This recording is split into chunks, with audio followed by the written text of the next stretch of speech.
à tous et bienvenue dans la vidéo où on va parler d'immunothérapie. Alors avant de commencer cette vidéo, si cette vidéo elle va vous intéresser, voire vous passionner sur le sujet qui va beaucoup évoluer dans les prochaines années parce qu'il y a beaucoup de recherches en cours et de découvertes. D'ailleurs, il y a eu un prix Nobel en 2018 de physiologie et de médecine qui a été attribué à deux chercheurs dont je vais sûrement écorcher le nom et je m'en excuse, James Allison et Tatsuku Yongjo, pour leur découverte en immunothérapie, là, contre le cancer. Donc si ça vous intéresse, je vous mets un lien très intéressant de l'INSERM qui va vous en parler. Et donc, l'immunothérapie, elle est basée sur le fonctionnement de l'immunité adaptative. Donc ça regroupe l'ensemble des techniques médicales, et il y en a de plus en plus de différentes, qui font appel à des cellules ou à des molécules de l'immunité adaptative. Donc si je dis ça, vous devez penser molécules, on pense aux anticorps, et cellules, on pense aux lymphocytes B, aux lymphocytes T CD4 et aux lymphocytes T CD8, et on n'oublie pas les CPA, les cellules présentatrices de l'antigène. Donc on se base là-dessus pour faire de l'immunothérapie. Ça permet d'envisager des traitements particuliers pour les patients, donc là ça va vraiment être personnalisé, notamment dans le cas de certains cancers, mais on le développe aussi dans le cas de maladies auto-immunes ou de déficits immunitaires. Alors le hic pour le moment, c'est que le taux de réussite, il n'est que de 20 à 40%. Donc c'est déjà ça, mais c'est pas suffisant. Et l'autre problème, c'est que ça coûte excessivement cher. C'est vraiment très cher, ça coûte 10 à 20 fois plus qu'une chimiothérapie classique. Mais il y a quand même des points positifs, sinon eh bien, on n'en parlerait pas, tout simplement. C'est que c'est quelque chose qui est vraiment très efficace. Vraiment, c'est top. C'est-à-dire que dans les cas où ça fonctionne, eh bien, chez des personnes qui par exemple ont des cancers métastasiques, donc vous savez ça, on l'a déjà parlé dans le cas des cancers, donc avec plusieurs tumeurs, des métastases, eh bien souvent c'est le moment où on dit ben, c'est le stade final et puis après ça va pas se remettre, et bien là on arrive à avoir de super résultats avec l'immunothérapie. Donc il y a plein de procédés différents qui sont en cours de développement, et dans cette vidéo je vais vous parler de deux techniques, les vaccins thérapeutiques et les anticorps monoclonaux. Mais il y a d'autres techniques. Alors les vaccins thérapeutiques, le tout premier il date de 2010, donc vous voyez que c'est quand même quelque chose de récent. Et le vaccin thérapeutique, en fait il tente d'activer pas la mémoire immunitaire à long terme comme les vaccins qu'on peut connaître préventifs, mais immédiatement le système immunitaire. Donc son but à lui, c'est vraiment ça, c'est en fait, on va le marquer là, rendre plus actif le système immunitaire. Ça c'est vraiment son rôle. Et donc il va permettre, dans les cas de cancer, dans d'autres cas aussi, comme je l'ai dit tout à l'heure. Et la particularité de ces vaccins thérapeutiques, c'est d'abord leur adaptabilité. Donc ils sont adaptables, et surtout leur personnalisation. Et ça, c'est un grand aspect important, c'est qu'en fait, le traitement, le vaccin thérapeutique, il est vraiment ciblé pour le patient lui-même. Donc ça ne marchera pas forcément sur quelqu'un d'autre. C'est vraiment pour le patient. Et donc en fait, qu'est-ce qu'on fait ? On prend des cellules du patient, on les modifie, on les transforme et on les réinjecte au patient. Et donc chaque individu, il va avoir un traitement qui lui est propre. Alors comment on procède ? En fait, première chose qu'on va faire, c'est, donc ça va être le petit 1, on va prélever des cellules du patient. Donc on prélève, ça va être une cellule tumorale. Donc une cellule qui est dans la tumeur du patient. Alors surtout en cas de cancer, donc une cellule cancérale même. Et on va prendre cette cellule. Alors ce que je fais ici, c'est les antigènes de cette cellule. Et donc, on va fabriquer un vaccin. Ça, c'est la deuxième étape. Ça va être fabriquer un vaccin thérapeutique. Et donc, qu'est-ce qu'il y a dans ce vaccin thérapeutique ? Eh bien, en fait, il y a 3 possibilités. Soit on va mettre directement des antigènes des cellules cancérigènes, des cellules tumorales. Donc, on les met directement dans le vaccin. Soit on va prendre un virus. Donc, je vais peut-être prendre une autre couleur ici. Hop. Donc ça, c'est un virus quelconque, n'importe lequel. Alors, en l'occurrence, ils prennent pas n'importe lequel, ils prennent des virus qu'on connaît bien, mais on va déjà, nous, juste parler de virus. Et ils vont, en fait, le charger, ils vont le modifier pour qu'il présente les antigènes de la tumeur, les antigènes tumoraux. Donc, antigènes tumoraux. Donc ça, c'est le deuxième cas possible, c'est soit l'un, soit ça, soit dernier cas possible. Ce qu'ils peuvent faire aussi, c'est prendre une cellule présentatrice de l'antigène du patient, donc hop, par exemple en macrophage, une cellule dendritique plutôt, ce serait pas mal.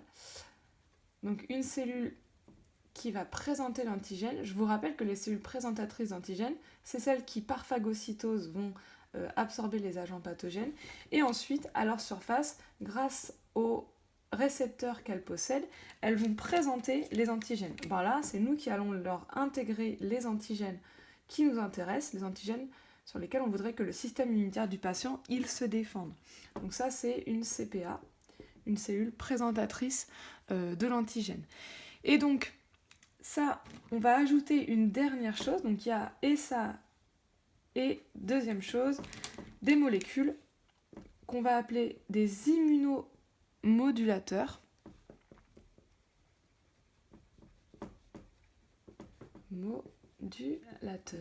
Et les immunomodulateurs, eux, ils vont permettre d'aider le système immunitaire à reconnaître les cellules tumorales et surtout le stimuler pour qu'on puisse détruire les cellules cancéreuses.